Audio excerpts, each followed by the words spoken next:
Sa isang panayam, sinabi ni Erice na seryoso at mabigat ang nilalaman ng mga dokumentong naglalaman umano ng palitan ng text messages sa pagitan ni Pangulong Ferdinand Marcos Jr. at dating Undersecretary Adrian Bersamin. Tinatalakay umano sa mga mensaheng ito ang galaw ng pondo at posibleng komisyon sa mga flood control project, mga proyektong pinondohan ng bilyon-bilyong piso mula sa kaban ng bayan. Binigyan diin ni Erice na kung totoo ang mga ito, malinaw na usapin ito ng pananagutan, transparency at integridad sa paggamit ng pera ng bayan, hindi lamang simpleng issue ng politika. Sa naging text exchanges, nabanggit din umano ang pangalan na Senador Panfilo Lacson at Senate President Tito Soto bilang mga tumanggap umano ng pera, isang mabigat na aligasyon na ayon kay Erice ay dapat harapin sa pamamagitan ng formal at bukas na investigasyon. Hindi po chismis kasi yung 5 congressman,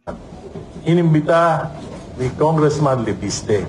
Pinakita sa amin yung files na naglalaman ng text messages between the President and Yusek Bersamin.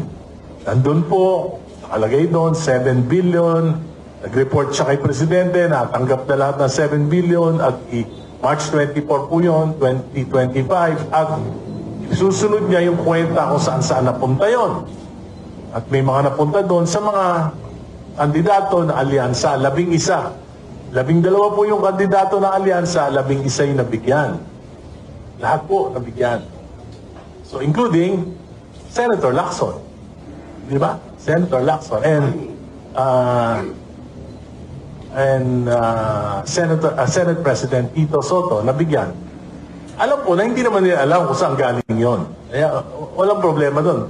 Natural lang naman na yung mga national candidates sinutulungan ng kanilang mga kapartido. Maging ang singer, actor at composer na si Andrew E. umano'y nakatanggap rin ng 68 million pesos na talent fee. Nakiusap pa raw siyang babaan ang halaga, ngunit idineklara pa rin ang orihinal na halaga. Minapunta kay Andrew E. 68 million talent fee.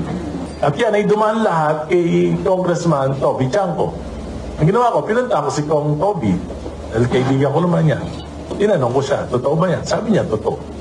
Totoo. Na may, sabi niya nga, tinawaran ko nga yan si Andrew E. Nagpatawad ewan ko bakit 68 billion pa rin yung nakalagay na nagbibiro sa akin si Kong Toby. Hinamon niya si Lacson na pangunahan o suportahan ng isang Senate inquiry, kabilang ang forensic examination ng mga digital records at verifikasyon ng pinagmula ng mga mensahe upang tuluyang mabatid ang katotohanan. Ito pa lamang ay worth investigating na. Dahil may facts eh. Di ba may facts? These are facts. Pangatlo, yung pinakita sa akin ng mga text messages, merong ibang issue, not just the campaign, pero may mga national issues na patrabaho si Presidente kay Yusek Bersamin. So, kung hindi totoo to, di patawag. Kung totoo to, hindi to, malalaman natin kung papatawag na Senado si Yusek Bersamin, si E.S. Bersamin, di ba? Patawag lang. Para magkaalaman. By the way, ni-reveal yan ni Congressman Tino February 9. Ano no, date na ngayon? 16. Narinig nyo ba na nag-deny si Yusek Bersamin? Narinig nyo ba na nag-deny si E.S. Bersamin? Hindi sila nagde-deny. Sa ngayon, nananatiling tikom ang bibig ng mga nabanggit na opisyal hinggil sa isyu. Sa gitna naman ng mabibigat na paratang, iginit ni Erice, kung walang itinatago, walang dapat ikatakot sa isang investigasyon.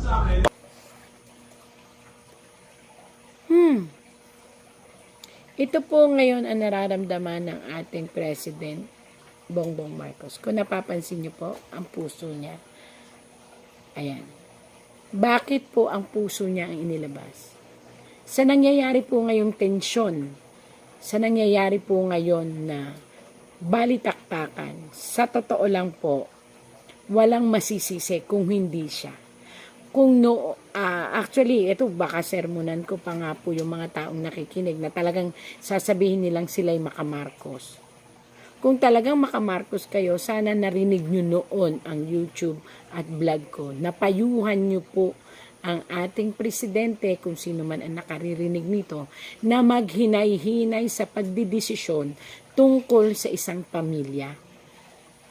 Dapat po lahat ng nangyayari, kahit sabihin pa po natin na alam niya o hindi niya alam, at the end of the circulation of the game, sa kanya ito ibabato at siya ang mawawalan ng reputasyon at pangalan kapag itinuloy niya ang laban sa Duterte family.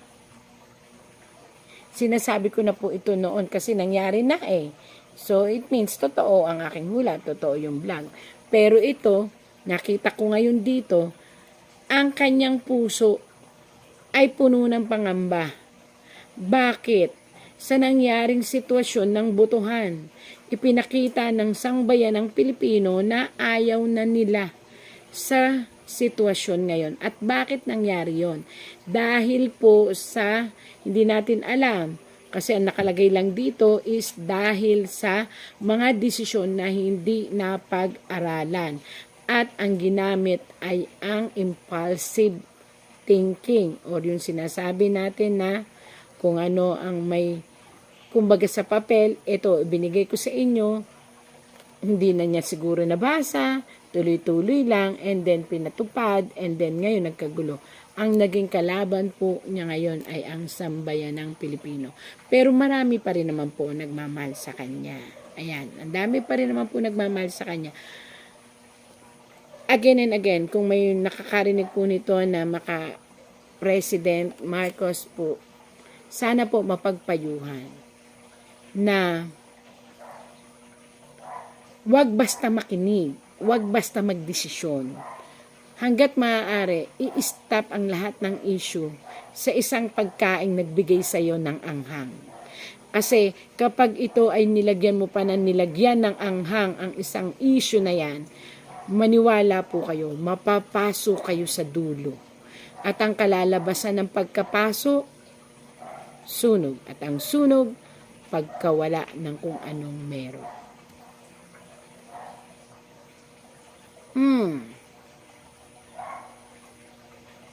Hindi ko alam, again po nagbabasa lang ako ng tarot. Hindi ko alam kung sino itong lalaking ito na sobra niyang pinoproteksyonan. At itong protection na to is nasisira ang reputasyon ng ating President Marcos. Ako po ay hindi po bias. Ako po ay pantay. Binabasa ko lang po ang sinasabi. Ayan po, isang lalaki na pinoproteksyonan niya. Ayan, isang lalaki na malapit sa puso nila. At ito ay may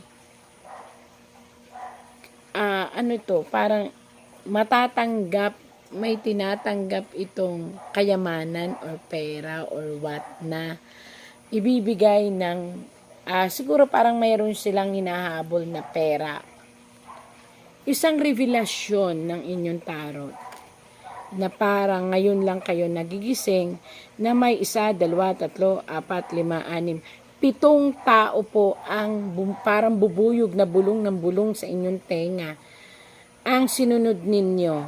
At kung sino man po ito, na 7 taong ito, kung naririnig nyo man po ako, aming presidente, sana po ay hihinto nyo na po ang pakikinig dito sa 7 taong malalaking ito na bubuyog. 7, 1, 2, 3, 4, 5, 6, 7. 7 po siya. 1, 2, 3, 4, 5, 6, 7. 7 talaga. 7 siya na tao, pero ang isa, hawak mo. Ibig sabihin, nasa paligid mo lang at babae ito. Sana po lahat ng bulong-bulungan, lahat ng mga request, lahat ng mga pinag-uusapan ay pag-isipang mabuti. Kasi po, nakita po dito na kaya kayo nakabikaka, ayan, kaya po kayo nakahawak ng ganyan. Ang ibig sabihin po nito ay failure, ang kalalabasan ng kung ano man pong pag-uusap na iyon.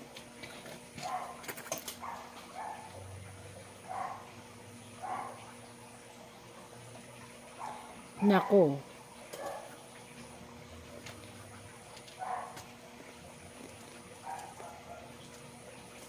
ang sitwasyong ito ngayon na inyong kinakaharap po ay kinakailangan yung pagkaingatan. Kumuha kayo ng magaling na advisor na tuturuan kayo ng tama. Kasi po, may isang malaki pong pagsubok na darating sa inyong pagkapangulo. At ito po ay tungkol sa mga tao na magpupumilit na kayo ay pababain sa pwesto. Sinabi ko na po yung totoong nakita ko po. Ni VP Inday Sara ay politika. When we say politika, di ba, impeachment is not just a legal but a political process. Ang proseso ng politika as defined in our Constitution is because yung taong to, wala na. As an official, hindi na siya makafunction, wala nang pagtitiwala ang institusyon, nakakasama na sa bansa. Politika, sinasabi ko, yung eleksyon ng 2028, gusto nila matanggal si VP Inday Sara para wala na silang kalaban. Ngayon, ang main case nila was the COA findings. Sabi nila, Confidential and Intelligence Fund, sabi niya, 125 million. Inayos na doon or nagkaroon na ng liquidation about 25 million. Basta natitira na lang is 75 million pesos. Ito ho, para lang alam ng taong bayan, buksan nyo yung COA website sa ngayon. Madali nyo, i-google nyo. Hanapin nyo national agency. Magkano ang unliquidated, suspended na mga funds of the different agencies? Department of Agriculture, 8 billion pesos. Suspended, unliquidated. Pagdating mo sa DSWD, 10 billion pesos. May investigasyon ba? May hearing ba? May tanggalan ba sa posisyon dahil wala namang impeachment yung secretary? Wala. Pagdating mo ng Department of Health, 9.5 billion pesos. Andyan no, suspended, unliquidated. Pero nasa COA pa. Tingnan nyo yung the DOH, nakalagay pa doon about 125 million expired medicines or about to expire. May hearing ba? May pandinig ba? So, pinag-uusapan pa lang natin yung mga ahensya dahil pinaparallel ko yung charges nila against the Vice President against the agencies of government. CHED, Commission on Higher Education, 300 million pesos. Andyan po, suspended, unliquidated.